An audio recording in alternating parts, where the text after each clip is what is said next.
math सिक्नलाई मैले टिग्रा यहाँ आएर सिक्छ त टिग्रा मैले त्यो बहिनीको टिग्रा यहाँ म्याथ सिक्नलाई कापी कलम राखेर सिक्नु पऱ्यो क्या मैले अनि यहाँ टिग्रा यसो भेटाएर हानु भने जस्तो सिकाउने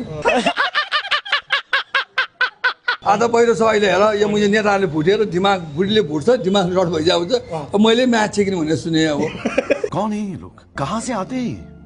अनि सिक्ने हुन पनि मैले टिग्रा यहाँ ढ्याङ राखेको त्यो यो हात्तीको जस्तो टिग्रा यहाँ झुन्याइरहेछ त्यो कसो ढलेन अनि त्यहाँबाट म्याथ सिक्नु भनेर त्यसो हुन्छ टेबल हुनु पर्यो या चाहिँ कम्प्युटर हुनु पर्यो म्याथ सिक्ने भनेर यसो गरेर चाहिँ मान्छेले मैले पनि बुझ्छु कि टिग्रा भिराएको ठोक्ला हो क्या भनेर कि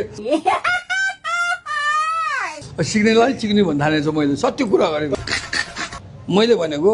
सुन हिसाब सिक्ने भन्ने राख्न सक्दैन गणित पनि भयो हिसाब सिक्ने भन्ने राख्न सक्दैन म्याथ भनेपछि म्याथ अनि सिक्ने मारो मुझे मारो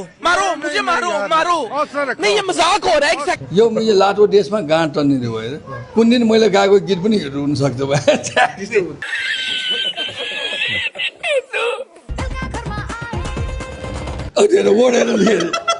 म्याथ सिक्ने भए बेलुका घरमा आए अनि बेलुका घरमा किन म्याथ सिक्ने दिउँसो सिक्नु परेन बाबु ल भन्थ्यौँ भन्दा टिग्रा हालेर म्याथ सिक्नु भन्ने हुन्छ अनि हामीले के सुन्छ टिग्रा हालेर चाहिँ म्याथ सिक्ने भनेर राखेर मैले त्यो भने अनि यिनीहरूले यस्तो वर्ड किन सेलेक्ट गर्यो भने भाइरल हुन लागि